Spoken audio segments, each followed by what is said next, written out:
All MP channel में आपका स्वागत है। आज हम पढ़ेंगे मध्य प्रदेश की छोटी प्रमुख नदियाँ और इनका उद्गम कहाँ से होता है, यह कहाँ से निकलती हैं, किस ज़िले में हैं, इनके बारे में एक डिटेल से पढ़ेंगे।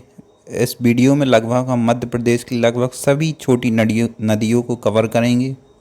यह परीक्षा की दृष्टि से काफ़ी महत्वपूर्ण वीडियो है। यहाँ से एक ना एक प्रश्न आपको एग्ज़ाम में देखने को मिलेगा जो आपके लिए काफ़ी महत्वपूर्ण, काफ़ी उपयोगी साबित होगा। आइए देखते हैं मध्य प्रदेश की छोटी प्रमुख नदियाँ। काफ़ी इम्पॉर्टेंट टॉपिक और वेरी इम्पॉर्टेंट क्वेश्चन। हर एक क्वेश्चन को लगभग 2 बार रिवाइज करेंगे और रिवाइज करते हुए आगे बढ़ते चलेंगे। आइए देखते हैं। सबसे पहले गंभीर नदी। तो गंभीर नदी का उद्गम इंदौर ज़िले के जानापाव पहाड़ी से होता है। तो गंभीर नदी का उद्गम इंदौर ज़िले के जानापाव पहाड़ी से होता है। तो आपसे अगर पूछा जाए कि गंभीर नदी का उद्गम कहाँ से होता है, तो गंभीर नदी से दो, एक तो इंदौर ज़िला, दूसरा जानापाव पहाड़ी। इसके बाद देखते हैं छोटी काली सिंध का उद्गम। छोटी काली सिंध का उद्गम देवास से होता है। इसके बाद लखुंदर का उद्गम उज्जैन जिले की तराना तहसील से होता है। तो लखुंदर नदी का उद्गम उज्जैन जिले की तराना तहसील से होता है। इसके बाद परवान नदी का उद्गम मालवा का पठार, मध्य प्रदेश में इसकी लंबाई 186 किलोमीटर है। तो परवान नदी का उद्गम मालवा के पठार से होता है, जिसकी मध्य प्रदेश में लंबाई 186 किलोमीटर है।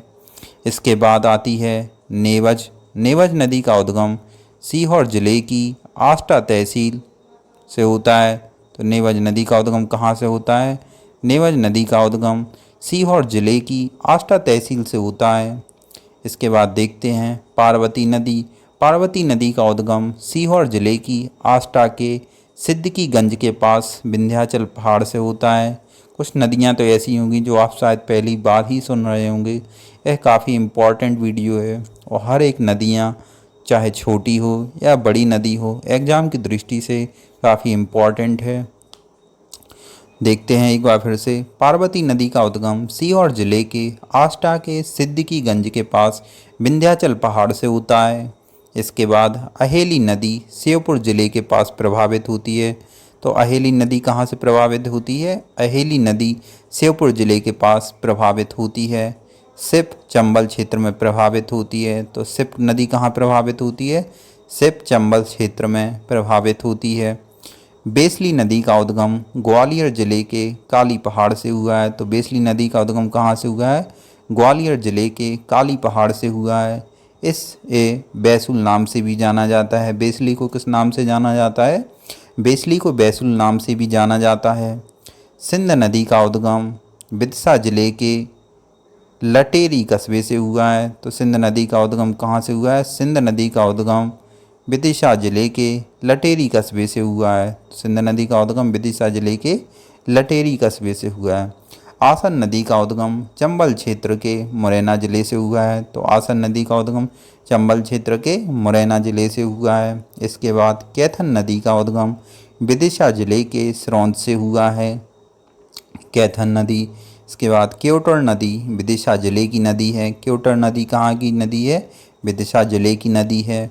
महुअर सिंध की सहायक नदी है। इसका उद्गम शिवपुरी जिले से हुआ है। महुअर सिंध की सहायक नदी है। इसका उद्गम शिवपुरी जिले से हुआ है। बीना नदी का उद्गम रायसेन जिले के देह गांव से हुआ है। तो बीना नदी का उद्गम कहाँ से हुआ है? रायसेन जिले के देह गांव से हुआ है। धसान नदी का उद्गम रायसेन जिले से हुआ है। धसान भी काफ़ी इम्पोर्टेंट नदी है। तो धसान नदी का उद्गम कहाँ से हुआ है? रायसेन जिले से हुआ है। कुंवारी चंबल क्षेत्र की प्रमुख नदी है। इसका उद्गम शिवपुरी से हुआ है। शिवपुरी जिले के देवगढ़ से हुआ है। एक बार फिर से रिवाइज कर लेंगे हम इन नदियों को। आसन नदी का उद्गम चंबल क्षेत्र के मुरैना से हुआ है। कैथन नदी का उद्गम विदिशा जिले के सिरौंज से हुआ है। केवटर नदी विदिशा जिले की नदी है। महुअर सिंध की सहायक नदी है। इसका उद्गम शिवपुरी जिले से हुआ है। बीना नदी का उद्गम रायसेन जिले के देह गांव से हुआ है। धसान नदी का उद्गम रायसेन जिले से हुआ है। कुंवारी चंबल क्षेत्र की प्रमुख नदी है। इसका उद्गम शिवपुरी जिले के देवगढ़ से होता है। इसके बाद देखते हैं पाहुच नदी। पाहुच नदी का उद्गम शिवपुरी जिले की पिछोर तहसील से हुआ है। तो पाहुच नदी का उद्गम कहाँ से हुआ है? शिवपुरी जिले की पिछोर तहसील से हुआ है पाहुच नदी। इसके बाद बेवस नदी का उद्गम रायसेन जिले की सियारमऊ पहाड़ियों से हुआ है। तो बेवस नदी का उद्गम रायसेन जिले की सियारमऊ पहाड़ियों से हुआ है। इसके बाद देहान नदी बुंदेलखंड की नदी है। इसका प्रमुख प्रवाह सागर जिले के तहत आता है। सागर नहीं होगा, यह सागर जिले के अंतर्गत होगा, यह सागर जिले के तहत आता है। तो देहान नदी बुंदेलखंड की नदी है। इसका प्रमुख प्रवाह सागर जिले के तहत आता है। सोनार नदी रायसेन और सागर के मध्य स्थित पहाड़ियों से उद्गमित होती है। तो सोनार नदी कहाँ से होती है? रायसेन और सागर के मध्य स्थित पहाड़ियों से उद्गमित होती है। कोपरा नदी सागर जिले के रहली से उद्गमित होती है। इसके बाद देखते हैं बीहड़ नदी विंध्य क्षेत्र सतना जिले के अमरपाटार में खरमखेड़ा की पहाड़ियों से निकलती है। तो बीहड़ नदी कहाँ से निकलती है? विंध्य क्षेत्र सतना जिले के अमरपाटार में खरमखेड़ा की पहाड़ियों से निकलती है। और कोपरा नदी हमने देखी, कोपरा नदी सागर जिले के रहली से उद्गमित होती है। महानदी छोटी, यह मंडला जिले के अखड़ार गांव के समीप से निकलती है। तो महानदी कहाँ से निकलती है? महानदी छोटी, एक महानदी उड़ीसा वाली है, एक महानदी है महानदी छोटी, यह मंडला जिले के अखड़ार गांव के समीप से निकलती है। बनास नदी का उद्गम महेंद्रगढ़ से हुआ है। यह मध्य प्रदेश में सीधी शहडोल जिलों में प्रभावित होती है। तो बनास नदी का उद्गम कहाँ से हुआ है? बनास नदी का उद्गम छत्तीसगढ़ के महेंद्रगढ़ से हुआ है। यह मध्य प्रदेश में सीधी शहडोल जिलों में प्रभावित होती है। बाघेन नदी पन्ना जिले से निकलती है। तो बाघेन नदी कहाँ से निकलती है? पन्ना जिले से निकलती है। इसके बाद जोहेला नदी का उद्गम अनूपपुर जिले के अमरकंटक से हुआ है। तो जोहेला नदी का उद्गम कहाँ से हुआ है? अमरकंटक से, अनूपपुर जिले के अमरकंटक से हुआ है। एक बार फिर से रिवाइज कर लेंगे। बाघेन नदी पन्ना जिले से निकलती है। जोहेला का उद्गम अनूपपुर जिले के अमरकंटक से हुआ है। अजनार नदी का उद्गम भोपाल के पास जंगली क्षेत्र से हुआ है। तो अजनार नदी का उद्गम कहाँ से हुआ है? भोपाल के पास जंगली क्षेत्र से हुआ है और भोपाल के समीप प्रभावित होती है। कलिया सौत नदी भोपाल की समीपवर्ती नदी है। कलिया सौत नदी भोपाल की समीपवर्ती नदी है। केरवा नदी भोपाल की समीपवर्ती नदी है। तो केरवा नदी भी भोपाल की समीपवर्ती नदी है। इसके बाद न्योर नदी प्रदेश के सीधी और सिंगरौली जिलों में प्रभावित होती है। तो न्योर नदी कौन कौन से जिलों में प्रभावित होती है? प्रदेश के सीधी और सिंगरौली जिलों में प्रभावित होती है। एक बार फिर से रिवाइज कर लेंगे। बाघेन नदी पन्ना जिले से निकलती है। जोहेला का उद्गम अनूपपुर जिले के अमरकंटक से हुआ है। अजनार नदी का उद्गम भोपाल के पास जंगली क्षेत्र से हुआ है, भोपाल के समीप प्रभावित होती है। जो कलिया सौत नदी भोपाल की समीपवर्ती नदी है। केरवा नदी भोपाल की समीपवर्ती नदी है। न्योर नदी प्रदेश के सीधी और सिंगरौली जिलों में प्रभावित होती है। तो न्योर नदी प्रदेश के सीधी और सिंगरौली जिलों में प्रभावित होती है। इसके बाद और नदियां देखेंगे जो मध्य प्रदेश की छोटी नदियां हैं, जो कई बार एग्जाम में आपको देखने को मिलेंगी। ऑल एमपी चैनल पर हर एक वीडियो आपके लिए काफ़ी इम्पॉर्टेंट है, काफ़ी महत्वपूर्ण वीडियो हैं। आइए देखते हैं हम कुछ और नदियों के बारे में। गोपद मध्य प्रदेश के विंध्य क्षेत्र की महत्वपूर्ण नदी है। यह छत्तीसगढ़ से उद्गमित होती है। तो गोपद क्या है? गोपद मध्य प्रदेश के विंध्य क्षेत्र की महत्वपूर्ण नदी है। यह छत्तीसगढ़ से उद्गमित होती है। बिजुल नदी यह सोन की सहायक नदी है। सिंगरौली इसके प्रवाह क्षेत्र में आता है। तो बिजुल नदी यह सोन की सहायक नदी है। सिंगरौली इसके प्रवाह क्षेत्र में आता है। रेहन नदी को रेहंद नदी भी कहते हैं। यह नदी छत्तीसगढ़ की मातृंगा पहाड़ियों से निकलती है। तो रेहन नदी को क्या कहते हैं? रेहन नदी को रेहंद नदी भी कहते हैं। यह नदी छत्तीसगढ़ की मातृंगा पहाड़ियों से निकलती है। पैसुनी नदी को पवित्र मंदाकिनी नदी के तौर पर भी जाना जाता है। पैसुनी नदी सतना जिले की डांगरी पहाड़ी से उद्गमित होती है। एक बार फिर से रिवाइज करेंगे। गोपद मध्य प्रदेश के विंध्य क्षेत्र की महत्वपूर्ण नदी है। यह छत्तीसगढ़ से उद्गमित होती है। बिजुल नदी यह सोन की सहायक नदी है। सिंगरौली इसके प्रवाह क्षेत्र में आता है। रेहन नदी को रेहंद नदी भी कहते हैं। यह नदी छत्तीसगढ़ की मातृंगा पहाड़ियों से निकलती है। पैसुनी नदी को पवित्र मंदाकिनी नदी के तौर पर भी जाना जाता है। पैसुनी नदी सतना जिले की डांगरी पहाड़ी से उद्गमित होती है।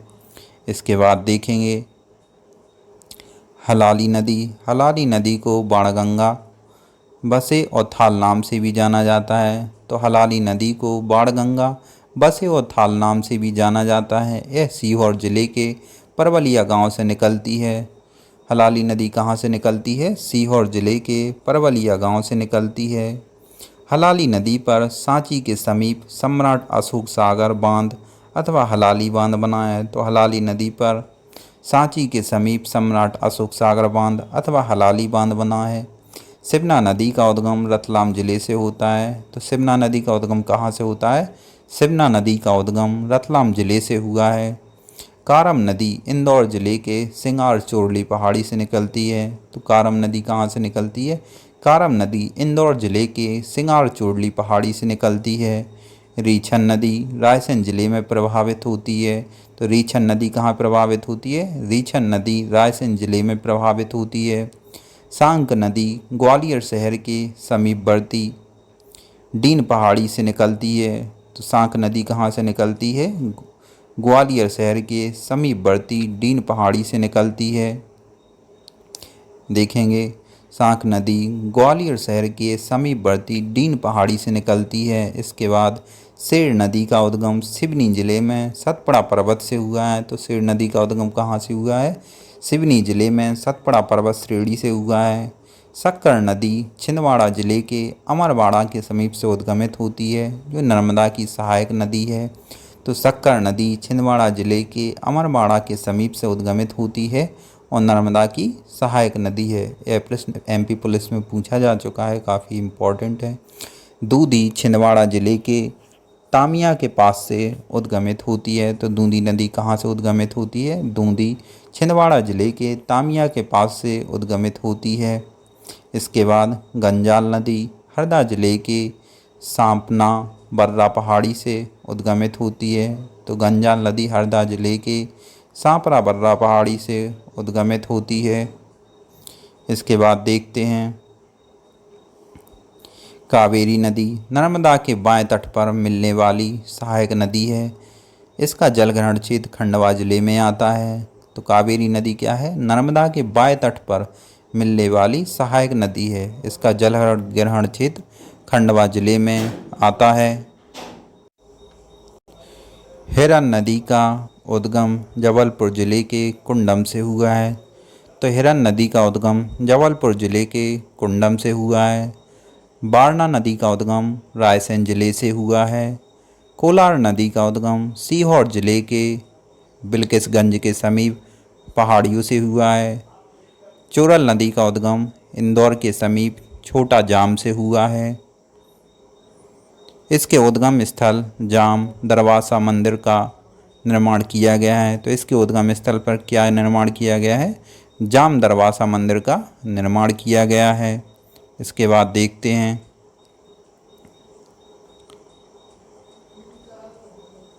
मान नदी का उद्गम धार जिले के विंध्य पर्वतमाला से हुआ है। तो मान नदी का उद्गम कहाँ से हुआ है? धार जिले के विंध्य पर्वतमाला से हुआ है। हथनी नदी का उद्गम अलीराजपुर के समीप से हुआ है। हथनी नदी का उद्गम अलीराजपुर के समीप से हुआ है।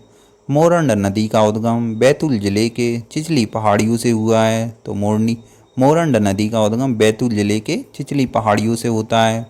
देनवा नदी का उद्गम पचमढ़ी की धूपगढ़ पहाड़ियों से होता है। देनवा नदी का उद्गम पचमढ़ी की धूपगढ़ पहाड़ियों से होता है। बावनथड़ी नदी का उद्गम सिवनी जिले के पहाड़ी क्षेत्र से होता है। तो बावनथड़ी नदी का उद्गम सिवनी जिले के पहाड़ी क्षेत्र से होता है। इसके बाद आती है कुंदा नदी का उद्गम पश्चिमी निमाड़ क्षेत्र से होता है। तो कुंदा नदी का उद्गम कहाँ से होता है? कुंदा नदी का उद्गम पश्चिमी निमाड़ क्षेत्र से होता है। काफ़ी इम्पोर्टेंट है। कालघई नदी का उद्गम खंडवा जिले के पंधाना के पास सतपुड़ा की पहाड़ियों से हुआ है। तो कालघई नदी का उद्गम खंडवा जिले के पंधाना के पास सतपुड़ा की पहाड़ियों से हुआ है। पूर्णा नदी ताप्ती की सहायक नदी है। इसका उद्गम बैतूल जिले के भैंसदेही से हुआ है। तो पूर्णा नदी किस नदी की सहायक नदी है? ताप्ती की सहायक नदी है। इसका उद्गम बैतूल जिले के भैंसदेही से हुआ है। आबना नदी खंडवा जिले के समीप से निकलती है। तो आबना नदी खंडवा जिले के समीप से निकलती है। आइए देखते हैं कुछ और प्रश्न नदियों के। कानन नदी छिंदवाड़ा जिले की प्रमुख नदी है। कन्हान नदी छिंदवाड़ा जिले की प्रमुख नदी है। इसका उद्गम छिंदवाड़ा जिले के पहाड़ी क्षेत्र से हुआ है। इसके बाद बैनगंगा नदी का उद्गम सिवनी जिले के पहाड़ी क्षेत्रों से हुआ है, जो काफ़ी महत्वपूर्ण है। ऑल एमपी चैनल पर हर एक क्वेश्चन आपको काफ़ी महत्वपूर्ण मिलेगा। हर एक वीडियो काफ़ी इम्पोर्टेंट है। चैनल को सब्सक्राइब कीजिए, वीडियो को लाइक कीजिए और शेयर कीजिए। वीडियो देखने के लिए आप सभी का धन्यवाद।